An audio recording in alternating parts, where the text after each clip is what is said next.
Students, आज की इस वीडियो के अंदर हम डिस्कस करने जा रहे हैं आर्टिफिशियल सैटेलाइट को।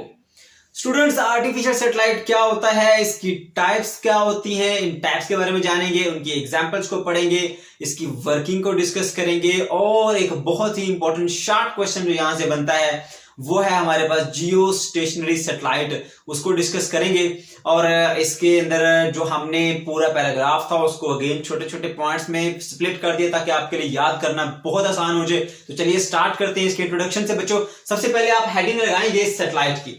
ये जो हमने इस तरह हेडिंग में स्प्लिट किया है, इसका पर्पस एक ही होता है, जो आपके लॉन्ग में मार्क्स कटते हैं ना, 1 मार्क्स या आधा मार्क्स कट जाता है, उसको रिड्यूस करने के लिए सबसे बेस्ट वे ये है कि आप अपने डाटा को इस तरह ऑर्गेनाइज करके लिखें कि पेपर चेक करने वाले के लिए मजबूर हो जाए वो आपको फुल मार्क्स देने के लिए। तो बच्चों, आप इस तरह से जब अरेंज करके लिखते हैं तो उसको चेक करने में आसानी होती है, एक एक पॉइंट उसको पता चलता है कि हर चीज क्लियरली मेंशन की हुई है, तो वो आपको फुल मार्क्स देगा। तो इसलिए लॉन्ग में आप लिखेंगे तो इस तरह से इसको अरेंज करके लिखेंगे। यहां से एक शॉर्ट क्वेश्चन मैंने आपको बताया, बहुत ही इंपॉर्टेंट जियो स्टेशनरी सैटेलाइट का बनता है, इसको अपने माइंड में रखना है, इसको अच्छे से समझना है।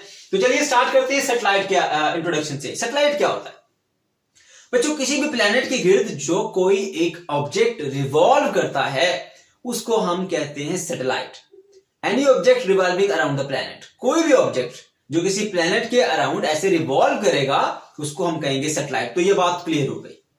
सैटेलाइट दो तरह के होते हैं, एक होता है नेचुरल सैटेलाइट, एक होता है आर्टिफिशियल सैटेलाइट। नेचुरल सैटेलाइट कौन से होते हैं? देखिए, वो ऑब्जेक्ट्स जो नेचुरली रिवॉल्व कर रही हैं अराउंड द प्लैनेट उनको हम बोलते हैं नेचुरल सैटेलाइट्स।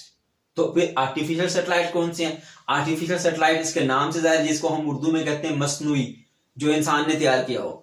ओके, तो बच्चों आर्टिफिशियल सैटेलाइट हमारे पास ऐसे सैटेलाइट होते हैं जो कि डिफरेंट ऑब्जेक्ट्स वगैरह मशीनरी जो साइंटिस्ट ने भेजे हैं स्पेस के अंदर और वो ऑब्जेक्ट अर्थ के गिर्द रिवॉल्व कर रहे हैं, तो इनको हम कहते हैं आर्टिफिशियल सैटेलाइट्स। तो दो हमारे पास जो टाइप्स है इसकी, natural satellites and artificial satellite. मैंने बताया नेचुरल सैटेलाइट्स कौन से होते हैं? The object that naturally revolving around the earth are called natural satellites. और उसके बाद आर्टिफिशियल सैटेलाइट में scientist have sent many object into the space, some of these revolve around the earth, called artificial satellites. तो बच्चों उसके बाद आप example की हेडिंग देखेंगे कि किस तरह से हम इनकी एग्जांपल दे सकते हैं। नंबर 1 पे नेचुरल सैटेलाइट में हमारे पास बेस्ट एग्जांपल होती है मून की। देखिए, मून को हमने तो नहीं बनाया, नेचुरली रिवॉल्व कर रहा है अराउंड द अर्थ, अर्थ एक प्लैनेट है, तो मून जो है वो हमारे पास एक नेचुरल सैटेलाइट है। ओके बच्चों, दूसरा हमारे पास आ जाता है एग्जांपल आर्टिफिशियल सैटेलाइट का। तो आर्टिफिशियल सैटेलाइट में हमारे पास कम्युनिकेशन सैटेलाइट्स हैं जो कि इंसान ने बना के भेजे हैं, और उसके थ्रू वेदर सैटेलाइट है वो भी इंसान ने बना के भेजा है। तो ये सारे के सारे आर्टिफिशियल सैटेलाइट्स हैं जिनके थ्रू हम कम्युनिकेशन करते हैं, जिनके थ्रू हम वेदर के बारे में प्रेडिक्ट करते हैं। तो ये तमाम जो हैं ये बेसिकली आ जाते हैं आर्टिफिशियल सैटेलाइट के अंदर। ओके बच्चों, यूज की बात करें अगर हम, तो यूज कहां पर होते हैं? ये 2-3 मेन पॉइंट्स हैं, उनको अच्छे से याद रख लें बच्चों। 3 पॉइंट्स बना लें तो ज्यादा अच्छा है। पहला यूज क्या है कि सैटेलाइट्स को हम यूज करते हैं फॉर कम्युनिकेशन पर्पस। देखिए, यहाँ पे आपके इलाके में अब मोबाइल फोन से बातचीत कर सकते हैं, उसके लिए टेलीफोन से बात कर सकते हैं अगर आपके पास वायर है, कनेक्शन है। लेकिन बच्चों ये इसके लिए बूस्टर का होना बहुत जरूरी है, यानी वो एक आपके इलाके में एक बड़ा सा बूस्टर लगा होता है जो सिग्नल को रिसीव करता है, सेंड करता है आप तक, आपके मोबाइल तक। तो अगर हम बात करें सी में, तो वहां पर तो इस तरह के कोई बूस्टर आसपास नहीं लगे हुए। अगर आप बहुत ज्यादा आगे निकल गए हैं सी में, तो वहां पे आसपास कोई सिग्नल ऐसे नहीं होते। फिर आप कैसे कम्युनिकेशन करते हैं? वहां पे फिर आप कम्युनिकेशन करते हैं थ्रू द सैटेलाइट कम्युनिकेशन। तो सैटेलाइट के थ्रू फिर आप बातचीत करते हैं, जो कोई मैसेज सेंड करना है, रिसीव करना है, तो बच्चों आप इस तरह से करते हैं। तो इसलिए पहला इसका जो यूज है वो कम्युनिकेशन पर्पस के लिए हम इसको इस्तेमाल करते हैं, मतलब एक दूसरे से राब्ता करने के लिए। आप किसी से बात करना चाहते हैं, किसी को मैसेज कन्वे करना चाहते हैं, किसी का मैसेज रिसीव करना चाहते हैं, तो इसको कम्युनिकेशन कहते हैं। सेकंड जो है वो वेदर फोरकास्टिंग के लिए। आपको पता है, आप प्रेडिक्ट करते हैं कि कल मौसम कैसा होगा, परसों मौसम कैसा होगा। आपने सैटेलाइट्स भेजे हुए हैं जो कि इन चीजों के बारे में पता लगाते हैं और आपको बताते हैं, इंफॉर्मेशन देते हैं। थर्डली, जो साइंटिस्ट ने कोई एक्सपेरिमेंट परफॉर्म करने होते हैं इन द स्पेस, तो उसके लिए भी हम जो है वो आर्टिफिशियल सैटेलाइट्स को यूज करते हैं, वो सेंड किए जाते हैं वहां पे स्पेस के अंदर। तो जो एक्सपेरिमेंट करने होते हैं, जो ऑब्जर्वेशन करनी होती है, वो ऑब्जर्वेशन की जाती है। ओके बच्चों, अब हम बात करते हैं थोड़ी सी इसकी एक्सप्लेनेशन की, इसकी वजाहत करेंगे फर्दर। तो इसमें कहा जाता है कि बहुत ज्यादा तादाद के अंदर जो आर्टिफिशियल सैटेलाइट हैं वो भेजे जा चुके हैं, लॉन्च किए जा चुके हैं in different orbits. Different orbit का मतलब क्या हुआ, देखिए ये जो एक सर्कल है ना, जिस सर्कल पे ये सैटेलाइट घूम रहा है, इसको एक ऑर्बिट कहते हैं आप। तो एक सैटेलाइट आपने इस ऑर्बिट में भेज दिया, एक इससे बड़े वाले ऑर्बिट में यानी इससे बाहर रिवॉल्व कर रहा है, और एक हो सकता है आपने इसके इनसाइड भेजा हो जो यहाँ पे रिवॉल्व कर रहा है। तो हर एक ऑर्बिट जो है ना वो आपने सेलेक्ट किया और उसके अंदर एक एक सैटेलाइट भेजा हुआ है। डिफरेंट ऑर्बिट्स के अंदर डिफरेंट सैटेलाइट जो है वो मूव कर रहे होते हैं। अच्छा बच्चों, अब हर एक जो सैटेलाइट है ना वो डिफरेंट टाइम लेता है एक सर्कल को कंप्लीट करने के लिए। देखिए जैसे हमारे पास ये एक एग्जांपल है, ये लेट्स सपोज के एक बॉल है सेंटर में पड़ी हुई, आपने इसके गिर्द ऐसे घूमना है। तो अगर आप इसके करीब होकर यहां से घूमेंगे तो आप जल्दी जो है वो एक राउंड कंप्लीट कर लेंगे।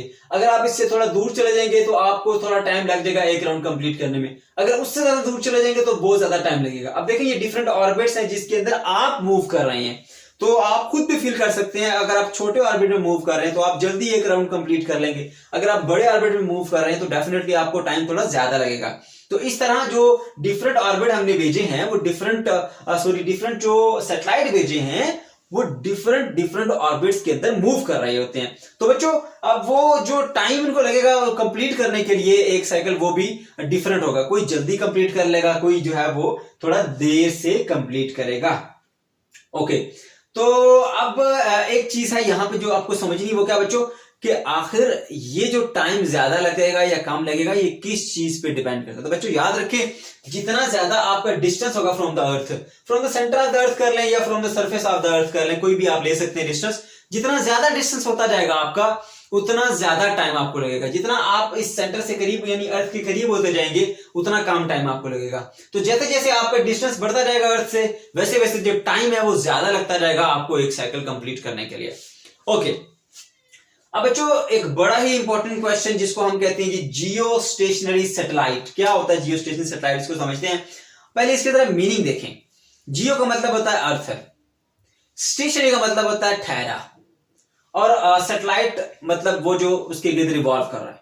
जियो स्टेशनरी सैटेलाइट का मतलब होता है जमीन के लिहाज से ठहरा हुआ। बच्चों ये एक ऐसा सैटेलाइट है जो कि ठहरा हुआ, मूव नहीं कर रहा, ये रोटेट कर रहा होता है, मूव कर रहा होता है। हम इसको फिर भी कहते हैं जियो स्टेशनरी ऑर्बिट। अब यहां पे आपने एक टर्म सीखनी है रिलेटिव वेलोसिटी की। बच्चों दो बसेस जा रही हैं, एक लेट्स सपोज आपके स्कूल का ट्रिप जा रहा है, आपकी बस और आपके साथ दूसरे आपके जो दोस्त हैं उनकी बस, दोनों की ऐसे इकट्ठी हैं। अगर ये दोनों बसेस एक ही स्पीड से चलना शुरू होती हैं तो आप विंडो से उधर देख रहे हैं तो आपको वो भी नजर आ रहा है, वो आपको नजर आ रहा है, आप उसे देख रहे हैं, वो आपको देख रहा है। आप बसेस दोनों चल रही हैं और एक जैसी स्पीड से चल रही हैं, आपको ऐसा मालूम होगा जैसे रेस्ट पे हैं। इसको बोलते हैं रिलेटिव वेलोसिटी। समटाइम आप बस में बैठे हुए ऐसे, आपकी बस जो है वो अभी स्टार्ट नहीं हुई, लेकिन जो साफ वाली बस है ना वो रिवर्स होती है। जब वो बस रिवर्स होती है तो आपको ऐसा मालूम होता है कि जैसे आप आगे जा रहे हैं। अगर आपने फील नहीं किया तो कभी फील कर लीजिएगा। आप रेस्ट में हैं, विंडो से देख रहे हैं, साथ वाली बस रिवर्स हो रही है, तो आपको ऐसा मालूम होगा जैसे आप फॉरवर्ड मूव कर रहे हैं। ये होती है रिलेटिव वेलोसिटी। एक ऑब्जेक्ट की वेलोसिटी दूसरे ऑब्जेक्ट के लिहाज से, दैट इज रिलेटिव वेलोसिटी। एक ऑब्जेक्ट की वेलोसिटी दूसरे ऑब्जेक्ट के लिहाज से जो होती है उसको रिलेटिव वेलोसिटी कहा जाता है। अब बच्चों ये जो हमारे पास जियो स्टेशनरी सैटेलाइट है ये क्या होता है? ये ऐसा सैटेलाइट होता है जो अर्थ के रिस्पेक्ट से स्टेशनरी होता है, ठहरा हुआ होता है। अब ये क्या, मैं आपको प्रैक्टिकली करके दिखाता हूं। बच्चों लेट्स सपोज मैं अर्थ हूं और ये मेरे सामने सैटेलाइट है। अब मैं ऐसे स्पिन करता हूं इस तरह से, और ये जो है वो मेरे अराउंड जो है ना ऐसे ऐसे रिवॉल्व करेगा ऐसे। मैं अर्थ हूं, 24 आवर के अंदर एक रोटेशन कंप्लीट करूंगा। यानी लेट्स सपोज ऐसे है ना, ये रेड आपके सामने स्पॉट, ये तो 24 आवर के बाद इस लोकेशन पे यहां दोबारा आऊंगा।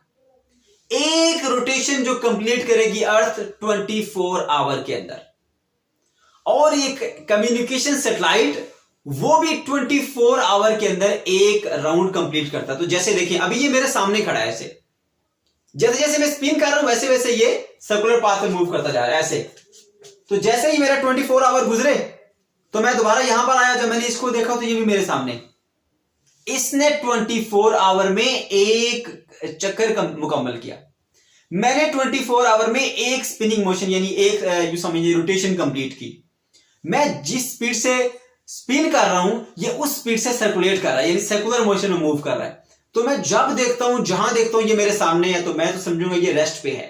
ये देखिए, जैसे जैसे मैं यहां होता हूं तो ये मेरे सामने, मैं यहां होता हूं तो मेरे सामने, मैं इधर होता हूं तो मेरे सामने, मुझे ये लगेगा जैसे ये रेस्ट पे है, ये ठहरा हुआ, ये मूव ही नहीं कर रहा। लेकिन बच्चों ये मूव भी कर रहा है, मैं स्पिन भी कर रहा हूं। मेरी स्पिनिंग करने की जो वेलोसिटी है और इसकी जो सर्कुलर वेलोसिटी है वो दोनों मैच कर जाती है। यानी ये 24 आवर में एक राउंड ट्रिप कंप्लीट कर रहा है और मैं 24 आवर में एक स्पिनिंग मोशन कंप्लीट कर रहा हूं। इसलिए मैं जिधर जिधर भी जाता हूं ये मेरे सामने सामने जा रहा होता है।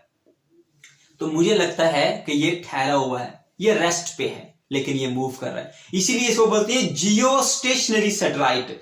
अर्थ की रिस्पेक्ट से स्टेशनरी, अर्थ की रिस्पेक्ट से ठहरा हुआ सैटेलाइट, ये होता है जियो स्टेशन सैटेलाइट। बहुत सारे बच्चों को यह कंफ्यूजन होती है कि ये जियो स्टेशन सैटेलाइट क्या होता है। मैं एक बार फिर से बता दूं बेटे, अर्थ 24 आवर में एक चक्कर मुकम्मल करती है और ये भी 24 आवर में एक राउंड ट्रिप जो है मुकम्मल करता है। अर्थ स्पिन करती है, ये सर्कुलर पाथ में मूव करता है। तो क्योंकि दोनों का टाइम एक ही टाइम है 24 आवर कंप्लीट करने का, एक राउंड ट्रिप, तो इसलिए जब जब भी ये मूव करता है, जिस भी एंगल पे देखेंगे ये हमेशा इसके सामने नजर आएगा। जिस वेलोसिटी के साथ अर्थ स्पिन कर रही है उस वेलोसिटी के साथ ये मूव कर रहा है। तो इसकी वेलोसिटी जो है वो तकरीबन यूं समझ लें कि मैच कर गई है। तो ये लगता है कि ये वेलोसिटी जो है इसकी वेलोसिटी नहीं है, ये रेस्ट पे, ये ठहरा हुआ है। जैसे मैंने आपको बसेस की एग्जांपल दी थी कि दो बसेस अगर सेम वेलोसिटी से मूव कर रही हो, आप विंडो से इधर देखेंगे, वो आपको देखेगा तो आपको ऐसा मालूम होगा जैसे बसेस रेस्ट पे है, वो मूव ही नहीं कर रही। तो ये होता है हमारे पास जियो स्टेशनरी सैटेलाइट। अब हम इसको यहां से पढ़ भी लेते हैं। Communication satellite take 24 hour to complete one revolution. Earth जो हमारे पास कम्युनिकेशन सैटेलाइट है 24 घंटे में एक चक्कर मुकम्मल करता है। Earth also complete one round trip, one rotation about its axis. तो अर्थ अपने एक्सिस के ऊपर एक 24 घंटों में ही एक चक्कर मुकम्मल करती है। Hence communication satellite appears to be stationary. इसलिए कम्युनिकेशन सैटेलाइट ठहरा हुआ मालूम होता है with respect to earth. This is called geo station satellite. और जिस ऑर्बिट के अंदर बच्चों ये मूव कर रहा है ना, उस ऑर्बिट को बोलेंगे जियो स्टेशनरी ऑर्बिट। ओके, तो जियो स्टेशन सैटेलाइट और जियो स्टेशनरी ऑर्बिट, हमने ये तमाम चीजें डिस्कस कर ली हैं। तो बच्चों अगर आपका फिर भी कोई क्वेश्चन है, कोई प्रॉब्लम है, तो आप कमेंट सेक्शन में पूछ सकते हैं। अगर लेक्चर अच्छा लगा तो लाइक करना मत भूलिएगा। Thanks for watching.